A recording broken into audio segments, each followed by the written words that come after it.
Je vous salue, bien-aimés. C'est encore moi, votre bien-aimé Franck, de Christ Source de Vie TV. Voilà, toujours pour annoncer la parole, pour exhorter, enseigner, grâce à Dieu. Donc voilà, on travaille selon l'appel qu'on a reçu par le Seigneur Yeshua Mashiach, que nous bénissons, que nous remercions. Maître, je te loue, ô Créateur, toi le Dieu des dieux, toi le roi des rois, le Seigneur des seigneurs.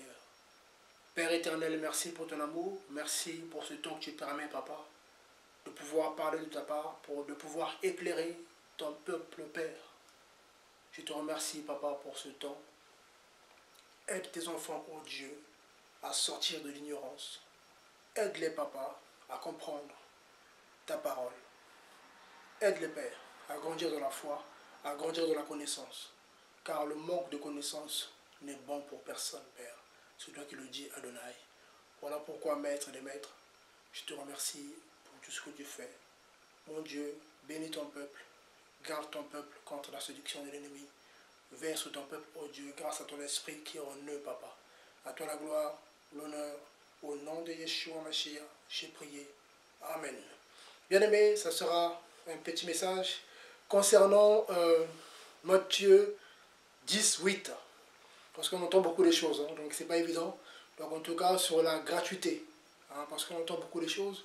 Donc je vais lire ce passage-là, je vais développer un petit peu pour nous aider à comprendre pourquoi, voilà. Donc voilà, pour nous aider à comprendre en tout cas selon Dieu, hein, selon la doctrine. Voilà. Moi je n'invente rien, je ne suis pas avec les versets bibliques, je prends les versets clairs, je vous le dis, après chacun, croit ou il ne croit pas, voilà, moi j'aurais fait ma part. Après il ne faut pas pleurer.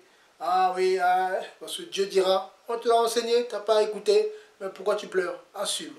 Voilà. Donc en tout cas, Dieu soit béni pour le temps qu'il permet. Donc je prends le livre de Matthieu 10, 8 qui nous parle de la gratuité. Hein, je lis, hein, quand le Seigneur a envoyé ses disciples pour prêcher le royaume des cieux, donc je lis à partir du verset 7 hein, pour qu'on se comprenne. Le Seigneur dit, allez, prêchez et dites, le royaume des cieux est proche. Verset 8, guérissez les malades, ressuscitez les morts, purifiez les lépreux, chassez les démons. Donc ça c'est normal. Ça ne doit pas te surprendre, mon frère, ma soeur, le fait que voilà, un frère puisse chasser les démons, qu'il puisse guérir le malade. Parce que beaucoup attribuent cela à Satan, pensent qu'il y a que le faux qui peut faire ça. Non, non, non, non, non, non, non, non, non, bien aimé. Les faux le font par la puissance de Satan. Ils ont des petites miettes, mais nous on le fait grâce à l'esprit du Créateur. Voilà. Donc en tout cas, ainsi on t'enseigne chez toi que on ne peut plus chasser les démons, que c'est fini, on ne peut plus guérir les malades. Je t'assure, Dieu n'y est pas. Parce que là où il y a l'esprit de Dieu, là où il y a Christ, là où il y a la gloire de Dieu, les démons sont chassés naturellement, les malades sont guéris, sont forcés. Donc, même sans prier, les gens reçoivent la guérison. Pendant les réunions de prière comme ça, Dieu se glorifie, les gens sont bien, les douleurs partent. Ah mais j'avais mal ici, ah mais j'avais mal là, ah mais les gens rentrent chez eux, ils se sentent bien, ils vont voir leur médecin, ils se disent mais c'est pas possible, mais qu'est-ce qui s'est passé? Ah mais oui, hier j'ai été prié avec les bien-aimés et je me suis senti bien. Voilà, le Seigneur, là où marche le Père, là où marche le Créateur, là où deux ou trois s'assemblent en son nom, il est au milieu. Donc là où il est, là où le Maître est, la maladie prend ses jambes à son cou, disparaît. Le démon, quand il voit le Maître qui marche au milieu, qu'est-ce qu'il va faire? Les démons savent qui est Yeshua Mashiach. Vous voyez? Les démons savent et ils tremblent. Satan sait qui est. Qui est Jésus? Satan sait. Donc nous, quand on se lève comme ça, là, parce qu'on sait que voilà, on est caché en Christ. Vous voyez bien aimé? On fait les choses selon l'Esprit de Dieu, bien sûr, avec la sagesse. Mais quand Dieu nous dit, lève-toi, on se lève, parle, je parle. Parce que je sais que là, je suis, le Père est là, il veille. Donc s'il y en a un qui s'amuse à m'attaquer, je dis, ah, Père, il y en a un qui essaye. Là. Moi, je ne fais rien. Il va croiser la puissance par excellence. Vous voyez? Il va croiser la puissance par excellence. Il va croiser la source de la puissance. Vous voyez? Toutes les puissances que vous voyez, les magiciens, les sorciers, tout ça, il y en a un qui est la source de ça. Celui qui a fait don, mais il ne se répond pas de ses dons. Mais il a dit, je te jugerai par rapport à ce que tu en auras fait. Voilà. Donc, bien aimé, hein, en tout cas, c'est pour vous encourager à savoir que Jésus-Christ agit encore. Donc, toi qui pleures, toi qui, oh mais Dieu, le Seigneur agit encore. Voilà, donc ne t'inquiète surtout pas. Prie le Seigneur, crains Dieu. Et si Dieu permet, ben, on va prier. Ou il y a d'autres frères dans le monde, il n'y a pas que nous. Il y a d'autres frères aussi qui ont la grâce, les dons de pouvoir, voilà, de chasser les démons, de guérir les malades, comme le Seigneur l'a dit. Donc voilà, bien aimé. Donc en tout cas, sois encouragé, ne baisse pas les bras. Voilà, donc crains Dieu surtout. Voilà, que tes problèmes ne soient pas parce que tu es dans le péché. Non, ça c'est important, je le rappelle souvent. Sois sûr que là, ta vie est clean par rapport à la parole de Dieu. Là, quand on priera, ça se passera bien. Mais si tu es dans un péché volontaire, tu ne veux pas sortir de là parce que tu vois que sinon ça ira mal pour toi, ta vie de tous les jours va changer, mais ça ne sert à rien de prier, laisse tomber. D'abord, range ta vie, et après, là, tu verras que Dieu va se glorifier. Il va te restaurer, il va te guérir, il va te relever, il va faire tout ce qu'il faut. Mais d'abord, sois clean devant Dieu. Donc voilà, donc Matthieu 18. Donc le Seigneur dit guérissez les malades, ressuscitez les morts. Donc voilà, ça se fait encore. Hein. Purifier les lépreux, chasser les démons. Vous avez reçu gratuitement, donné gratuitement. Or, nous entendons aujourd'hui beaucoup de bien-aimés qui disent oui, mais l'évangile est gratuit, mais l'évangélisation n'est pas gratuite. Les gens disent ça. Oui, mais l'évangile est gratuit, mais l'évangélisation, c'est pas gratuit. Hein. Comment on fait pour payer la salle? Comment on fait pour payer le transport? Comment on fait? Comment on fait? Comment on fait? Franchement, c'est chrétien. Non mais soyons sérieux, soyons sérieux. Soyons sérieux. Et du coup, ça justifie de mettre la pression aux gens. De mettre en place des stratégies. Les gens mettent en place des stratégies. Les faux pasteurs mettent en place des stratégies pour vous dépouiller.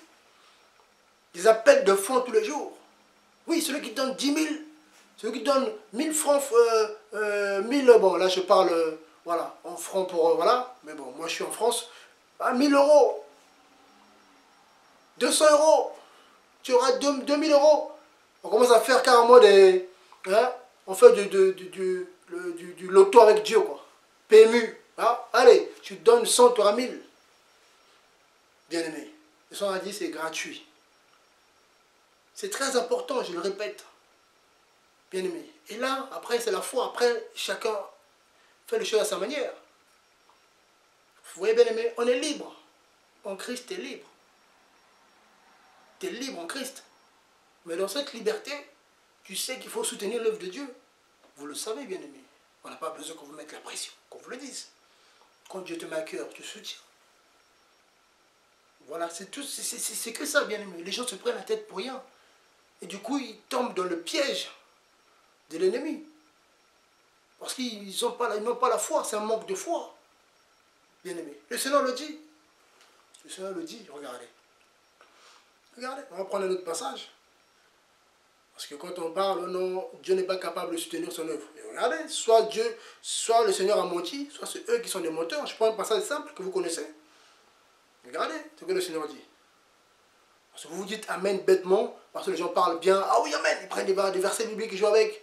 Mais écoutez ce que la Bible dit, clair. Le Seigneur dit gratuit. Tu as reçu gratuitement, donne gratuitement. Quand il dit gratuit, c'est l'évangile et l'évangélisation. Gratuit, c'est Jésus qui le dit. C'est lui qui le dit. Quand il dit gratuit, tu as reçu gratuit, donne gratuit. Donc gratuit, il dit quoi? Tout ce que tu fais au nom de Yeshua doit être gratuit. Tout. Si c'est tes trucs personnels, ton travail, ça c'est autre chose. Mais quand tu associes Dieu dedans, là, tu dois tout faire gratuitement. C'est la base. Non mais soyons bien aimés, soyons sérieux. Parce que beaucoup sont frappés aujourd'hui. Beaucoup sont disqualifiés aujourd'hui à cause de ça. Le manque de foi te pousse à tomber dans la cupidité, à tomber dans les calculs. Du coup, ben, Dieu te lâche. Regardez. Regardez, on va prendre ce passage-là. Vous connaissez ce passage de Hébreux 11, à partir du verset 6. Vous connaissez? On va lire ce passage-là. Vous allez comprendre quelque chose de très important. Hébreux 11, 6 nous dit quoi? Or, sans la foi. Au verset 1, on apprend que la foi, je lis, hein, verset 1 de Hébreux 11, or la foi est une ferme assurance. Donc ferme, quelque chose de sans doute, des choses qu'on espère, une démonstration de celle qu'on ne voit pas. Et là, on donne des exemples. Les anciens qui sont passés avant nous. Abraham, tout ça. Ils avaient la foi. Vous voyez bien aimé? Mais aujourd'hui, on a l'impression que les gens, ils ont oublié. Hébreux 11 est clair. C'est la ferme assurance. Toi, Dieu t'appelle pour une œuvre. Qui t'appelle? Si c'est Dieu qui t'appelle, c'est qui sait qu'il il y aura la provision. On répète ça.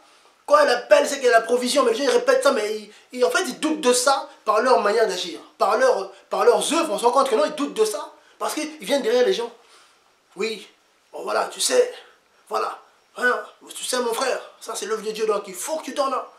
Voilà, il faut que tu donnes. C'est là comment on va faire pour payer la salle. Comment on va faire pour l'émission. Comment on va faire pour ci. Donc, vous qui me suivez là, hein, vous qui êtes encouragés par mes messages là, hein, vous devez soutenir parce que, voilà, Dieu, comment dire, ils disent quoi? Dieu s'est servi de moi pour vous passer la parole. Vous voyez, Paul le dit, hein, voilà, vous avez plusieurs enseignants, mais vous avez un seul Père de la foi. Voilà, donc c'est moi. Donc du coup, voilà, donc vous allez faire ce que je vous dis. Donc, dans vos payes là, tous les mois, il faut quand même faire quelque chose pour l'œuvre, pour moi. Même, c'est pas pour l'œuvre, hein, pour moi là, moi qui suis votre Père. Il faut soutenir votre Père, voilà. Eh, mais c'est quoi cette affaire? Oh, chrétien. Et vous êtes là. Oh, papa, oui, ok. Ah, papa a dit, il faut se tenir. Hein. Papa a un projet, il doit changer de voiture. Papa, il doit changer de voiture là. Sa voiture ne marche pas. Mais sa voiture, celle qu'il veut prendre là, elle coûte 30 000 €. Comment on fait? On va s'organiser hein, pour prendre une voiture pour papa. Ok. Les gens, ils sont là, ils tremblent. Et ils mettent 1000, 630, 40, 50, ils mettent 100. Allez, vers papa. Achète ta voiture, hein. Prends la plus belle. Hein. Ah, papa, tiens. C'est papa qui a dit. Donc les gens ont plus peur de l'homme que de Dieu. Or ici, dans Hébreux 11, 6, on nous dit quoi? Écoutez bien, le Seigneur dit, Matthieu 18, c'est gratuit. Mais là il dit, pourquoi il dit que c'est gratuit? Le Seigneur ici dit, pourquoi il explique pourquoi c'est gratuit, il explique.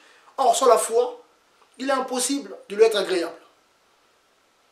Donc ça veut dire qu'il faut croire, donc là c'est la ferme assurance que Dieu va faire. Selon Hébreux 11, 1.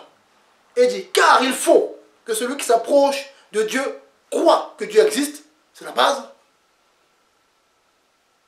et qu'il est, ça c'est la précision, et qu'il est le rémunérateur de ceux qui le cherchent. Écoutez bien aimé, ce mot-là, hein, c'est important, hein, c'est important de rappeler ces choses-là. C'est très important, regardez ce mot-là. On va gratter sur ce mot-là, vous allez voir ce que ça donne. Ça veut dire, voilà, faut-tu gratter grâce à Dieu. Hein? On va voir dans le grec, hein, ce mot dans le grec pour ne pas le lire. Ça veut dire celui qui paye le salaire. Donc ce Dieu qui paye le salaire, il est le rémunérateur, celui qui le cherche. Donc ce Dieu qui paye le salaire de celui qui le cherche. Donc toi qui sers Dieu, Dieu va te donner, va te payer. Il va assurer la provision. Tu ne peux pas t'inquiéter, tu ne peux pas te prendre la tête. Non, fais l'œuvre de Dieu. Pourquoi tu t'inquiètes? Pourquoi tu fais des calculs? Pourquoi tu es tombé dans la chair? Pourquoi tu t'es fait avoir? Toi mon frère, toi qui as été appelé au ministère, au service, tu as suivi les faux docteurs qui t'ont poussé à faire des stratégies pour pouvoir récolter de l'argent. Non, la foi mon frère. Pareil pour ma soeur, toi qui as été appelé, voilà, pour servir Dieu, voilà, bon, on sait que par rapport à la doctrine, on sait que, en tout cas pour moi, la femme ne peut pas diriger une assemblée. Une église locale en tout cas. Voilà. Ça d'après la doctrine. Parce que la femme n'a pas le droit de prendre l'autorité sur l'homme. Je sais que beaucoup de femmes sont contre Paul. Parce que Paul, il insiste là-dessus. Quand il écrit à Tite, quand il écrit à Timothée, il dit voilà, que la femme, d'après la doctrine, la femme ne peut pas être dirigeante d'une assemblée. La femme ne peut pas enseigner. Bon après, mais la femme, c'est pas interdit une femme, voilà, de témoigner, de parler. Bon, après, hein, faut pas que, voilà. Mais ça, après, je ferai un enseignement là-dessus. Parce que quand la Bible dit qu'une femme peut prophétiser, donc forcément, elle va ouvrir sa bouche pour parler. Donc quand Paul dit que la femme se taise, il faut comprendre aussi. Il faut gratter ce mot-là, ça veut dire quoi? Pas se taire, fermer la bouche. Non, bien aimé, soyez intelligents, grattez. Vous avez des téléphones, vous avez internet, allez voir dans le grec, ça veut dire quoi? Ah, mais vous aussi, sérieux. Hein? Quelqu'un qui va se taire, il va prophétiser comment? Il va faire comment? Il faut parler. Les bien-aimés ont des dons, mais ils ne sont pas appelés au ministère, au service. Ça, on est d'accord. En tout cas, on est d'accord. On n'a pas vu des femmes gérer. Voilà, là, on parle en Christ depuis acte 2. Il ne faut pas aller nous chercher. Oui, la juge là-bas, là. Oui, non, non, non, non, bien-aimé. Il y en a même qui prennent l'exemple de la Samaritaine qui a été. Oui, elle a enseigné. Non, non, la Samaritaine, dans Jean 4, elle a témoigné. Venez voir, cet homme a parlé, m'a dit toute ma vie. Elle avait témoigné, c'est tout. Parce que les gens ne comprennent pas la Bible. Beaucoup ne comprennent pas la Bible. Je ne comprends pas les gens. Parfois, je suis choqué. Ils prennent des passages. Oui, mais regardez, lui, elle a été enseignée, non? Elle a témoigné de ce que Yeshua avait dit de sa vie. Et les gens sont venus. Ah, mais il t'a dit toute ta vie? Non, c'est vrai. Ah, ben, c'est peut-être lui le Christ. Allons voir. Ils sont venus voir. Ah, ben oui, oui, oui. C'est tout. Mais cette femme, elle n'a pas enseigné. Les gens, ils prennent des passages. Mais non. Ouais, mais, voilà, Aquilas, Priscille, tout ça là, oui, voilà. Bien aimé, le témoignage, c'est différent. Allez évangéliser, c'est différent. Bien, ne soyez pas hypocrites, mes soeurs. Ne soyez pas hypocrites. Reste à ta place, Dieu te bénira. On n'est pas de ceux qui disent aux sœurs de se taire, non, mais une sœur doit être à sa place. En tout cas, voilà, c'est une parenthèse. Donc là, on apprend, bien aimé, que c'est Yeshua, Mashiach, qui paie le salaire de ceux qui le cherchent. Donc nous qui le cherchons, Dieu paie le salaire. Dieu s'occupe de nous, bien aimé. Voilà. Mais c'est pas interdit, oui. Là, on est d'accord, c'est pas interdit. On expose les projets au bien-aimé. Voilà, bien-aimé, voilà. Et puis, dans la liberté, chacun après soutient. Hein, bien-aimé. C'est ça que, voilà. En tout cas, pour nous, pour encourager le bien-aimé, voilà, de ne pas tomber dans le piège de l'ennemi qui vous pousse à mettre la pression aux gens et puis à pécher contre Dieu. Non, non, non, ne mettez pas la pression, s'il vous plaît. L'évangile est gratuit. L'évangélisation, c'est pareil, c'est gratuit. Les deux sont gratuits. Les deux sont gratuits. Donc, si Dieu te met à cœur d'écrire un livre, si Dieu te met à cœur de prendre une salle pour que vous vous organisez avec mes frères et sœurs, mais tu en parles aux frères et sœurs, voilà, Dieu me met à cœur tel projet, voilà, ceux qui peuvent soutenir vont soutenir. Et du coup, Dieu parlera aux uns aux autres, chacun, mais du coup, par rapport à ce que Dieu mettra à cœur, le mettra à cœur, et bien ils vont soutenir. Voilà, le Dieu de la Bible, c'est comme ça, il n'a jamais mis la pression aux gens. Jamais, même quand il s'agissait de mettre en place le tabernacle. On apprend que Dieu a dit à Moïse de parler au peuple, que chacun donne ce qu'il avait résolu dans son cœur. Vous voyez bien aimé? Et Moïse a dit au peuple que, voilà, que les femmes, beaucoup ont donné, voilà, leurs bijoux, voilà, les anneaux d'or qu'ils avaient. Déjà, même par rapport à ça, ceux qui sont contre les parures, les bien-aimés sœurs, qui, voilà, il ne faut pas mettre les bijoux, tout ça. On apprend déjà que Dieu avait accepté les bijoux des femmes juives, des Israélites en tout cas, parce qu'il y avait les 12 tribus. Dieu n'avait pas dit non, non, non, ne donnez pas vos bijoux, c'est abominable. Les gens mélangent tout. Dieu refusait les bijoux qui étaient avant consacrés aux démons, les bijoux qui venaient des femmes païennes, parce que ces femmes avaient consacré ces bijoux-là aux démons. C'était des bijoux qui étaient à l'effigie des démons, comme Baal, Astarté, tout ça là. Voilà, tout ça. Du coup, Dieu disait non. Mais sinon, les femmes juives mettaient se paraient d'or. Se paraient d'or. Même quand je parle de Eliezer, qui a mis, voilà, sur Rebecca, les anneaux, tout ça. Bon, ils disent, oh, mais, oui, mais Eliezer a fait ça de lui-même. Je dis, mais les gens ont des problèmes. Un esclave peut décider de mettre les bijoux dans la main, dans l'anneau, à la femme du fils de son maître de lui-même. Le maître envoie son esclave, va trouver une femme de la maison de mon père. Voilà, voilà. Et l'esclave arrive comme ça. Et il va de lui-même comme ça, de lui-même. Vous croyez qu'un esclave peut faire ça? Mais je comprends mal la parole. Et du coup, ouais, les femmes ne mettent pas, il ne faut pas mettre les bijoux. Ah non, c'est abominable. Il ne faut pas mettre de parfum. Non, non, non. Mais Jésus dit quoi? Que, voilà. En tout cas, j'essaie de donner des vidéos. Hein. Quand je parle, je donne aussi d'autres, voilà, pour aider les bien-aimés, les sœurs. Voilà, de ne pas tomber dans ce piège-là. J'ai parlé du voile dernièrement. Là, je parle aussi de parfum. Oui, le parfum, c'est pas bon, tout ça. Mais quand Marie a pris le parfum, a versé sur la tête du Seigneur, ou quand il a lavé ses pieds avec le parfum, Le Seigneur a dit quoi? Que c'est abominable? Jésus a crié, ah non, c'est abominable. Hein, Judas qui a dit quoi? Ah, ce parfum qui coûte cher, on aurait pu le vendre pour donner aux pauvres. Donc on apprend que les femmes juives, c'est ça c'est l'intelligence, avaient du parfum chez elles. Donc c'est les femmes qui se parfumaient. Donc on apprend que toutes les femmes qui étaient autour du Seigneur se parfumaient. Mais Jésus n'a jamais dit pouvoir mettre du parfum. On apprend que les femmes juives se paraient de bijoux. Jésus n'a jamais dit il ne faut pas vous parer des bijoux. Les gens comprennent mal Paul. Voilà pourquoi même bien aimé Pierre le dit. Vous voyez, quand on lit 2 Pierre 3, les gens comprennent mal Paul. Ils tordent des écrits de Paul pour leur propre ruine. Du coup, on voit des femmes qui ne mettent pas de bijoux, des femmes qui, voilà, qui mettent pas de, comment dire, de pantalon, tout ça. Après, il faut avec sagesse. On est d'accord. Une femme doit s'habiller décemment. On est d'accord. Là, on est d'accord. On est d'accord. Mais il faut creuser. Il faut bien se couvrir, oui. Mais je l'ai dit à certaines femmes. J'ai expliqué à pas mal de sœurs, que le collant que les femmes mettent en dessous, là il fait froid, c'est l'hiver en France, le collant qu'ils mettent en dessous de leur robe, c'est un pantalon, allez vérifier. Le pantalon, c'est le fait de rentrer un pied de gauche à droite, de glisser son pied dans... C'est ça le pantalon. Les gens ils pensent que le pantalon c'est le jean. Non, à la base le pantalon, il est évolué en jean. Mais le pantalon à la base, c'est les collants que les gens mettaient en dessous pour aller travailler. Le roi mettait des collants, c'est ça le pantalon à la base. Et le pantalon, c'était le nom de quelqu'un qui jouait le rôle, je sais pas quoi, mais à la base, il faut gratter. Donc, les gens, ils comprennent mal les choses. Ils ne cherchent pas, ils ne grattent pas. On leur dit, le pantalon, c'est du diable. Oui, oui, comme les gens qui sont aux États-Unis. Oui, le pantalon. Et les gens ne mettent pas de pantalon, mais ils mettent de collant quand même. Ils mettent un collant en dessous, parce que c'est caché. Mais c'est un pantalon.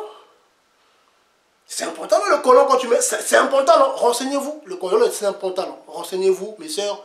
Le collant ou le legging, c'est un pantalon. Vous voyez? Donc le but, c'est pas de ne pas mettre le pantalon, c'est de s'habiller décemment. C'est ça la doctrine de Christ. Habille-toi décemment. Pantalon par pantalon, jupe ou pas jupe, robe ou pas robe. Robe, mais robe qui te dessine tes corps, tes formes, non. Un pantalon que tu mets serré là, ça monte tes formes, non. Il ne faut pas être un sujet de tentation des autres. La Bible est claire. Malheur par que le scandale arrive. Si tu es un scandale pour les frères et les gens commencent à pécher à cause de toi, Dieu va te frapper. Parce que tu as l'occasion de chute pour les frères. On est d'accord, mais habille-toi correctement. Mets en haut bien, couvre-toi bien. Tu mets un pantalon, mais couvre-toi bien jusqu'en bas. Voilà, donc les gens, bon bref.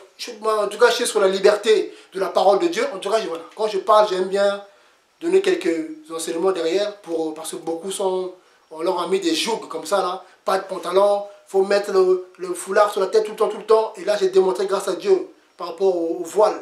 Que le voile dont il s'agissait, c'est la chevelure naturelle de la femme. Voilà pourquoi Paul interdisait aux femmes de couper les cheveux courts ou de raser, parce que c'était quelque chose de naturel.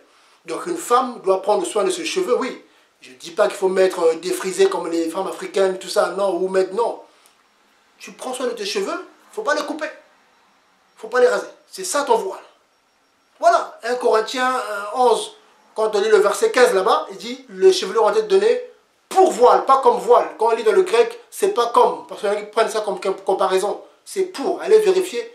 Dans le grec, Paul dit pour voile. Donc pour, c'est une affirmation. La chevelure a été donnée pour voile, pas comme voile. Faux, pour. Renseignez-vous.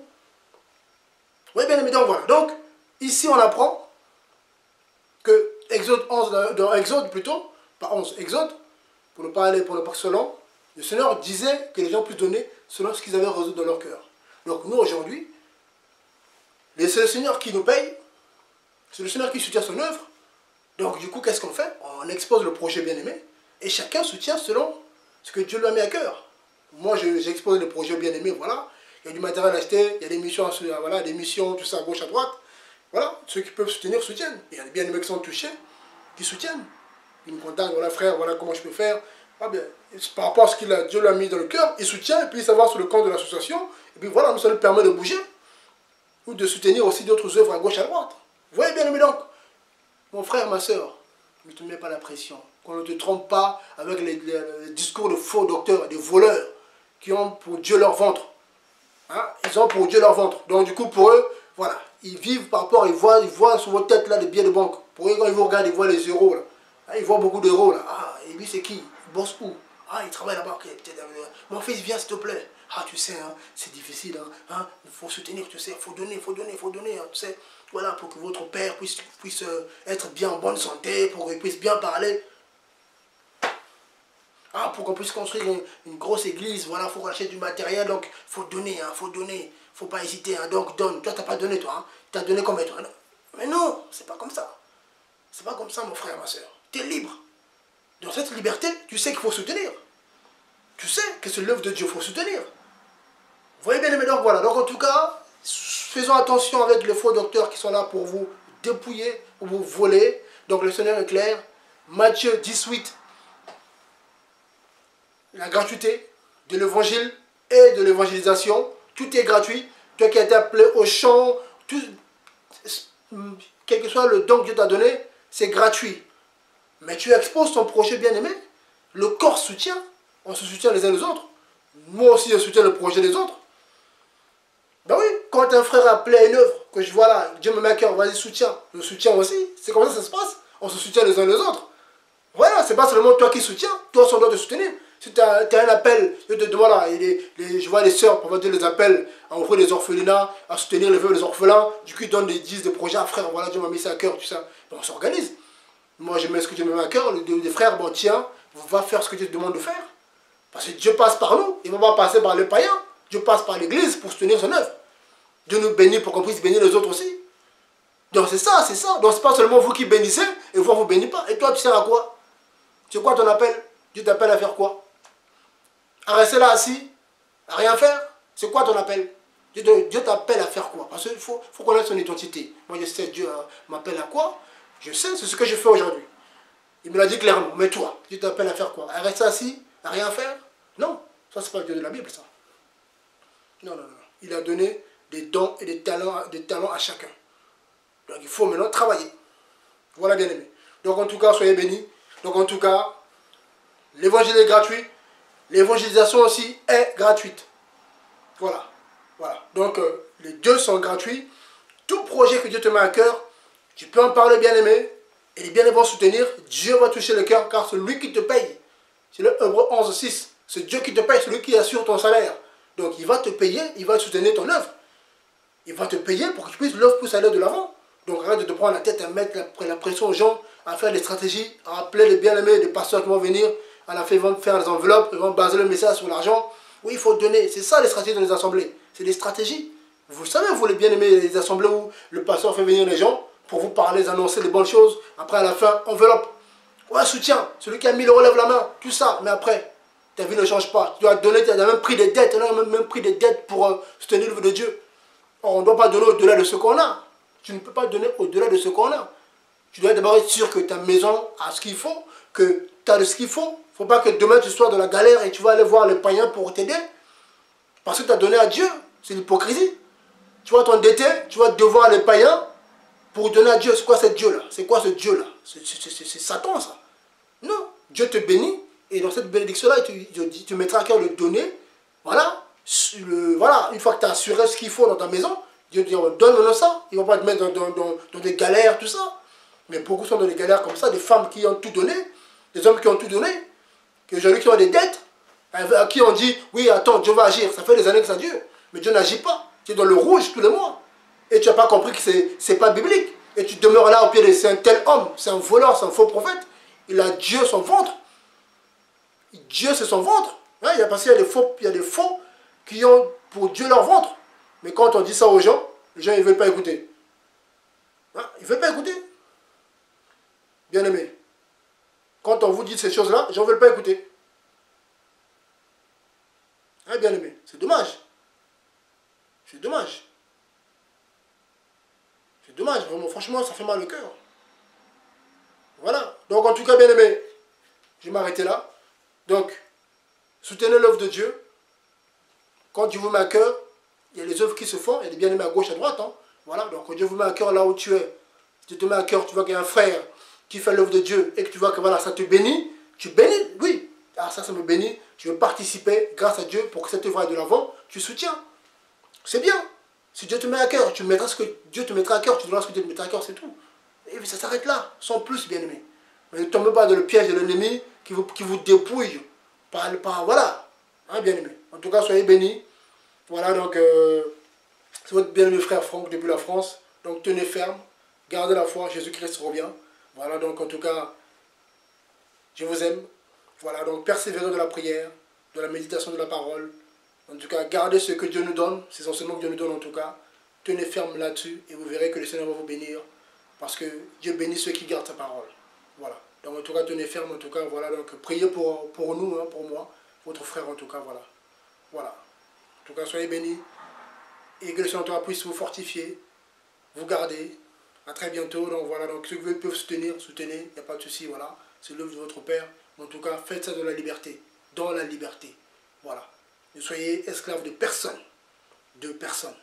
Voilà, en tout cas, soyez bénis. À très bientôt, si Dieu permet. Voilà, donc la gratuité de la liberté sans tomber dans le joug de qui que ce soit. Voilà, donc soyez bénis au nom de Yeshua.